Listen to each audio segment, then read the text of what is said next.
আচ্ছা, জীবনে কখনো কোনো মৃত ব্যক্তিকে গোসল করিয়েছেন? যদি কখনো সুযোগ হয় তাহলে সেই মৃত ব্যক্তিকে গোসল করাবেন। তখন খুব কাছ থেকে দেখবেন মৃত মানুষের দেহটা কত অসহায় লাগে। মৃত্যুর পরে মানুষের দেহ কতটা ভয়ের কারণ হয়ে দাঁড়ায়।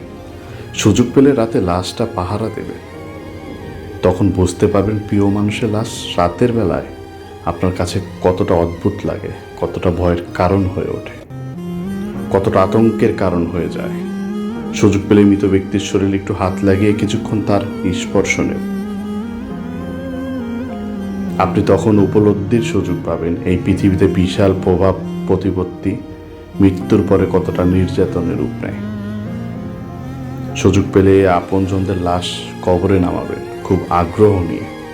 শেষবারের মতো মৃত দেহের মুখটি একবার দেখার চেষ্টা করবেন এবং বারবার উপলব্ধি করার চেষ্টা করবেন এই মৃতদের সাথে অনন্তকালের যাত্রার পথে এটাই আপনার জীবনের শেষ দেখা।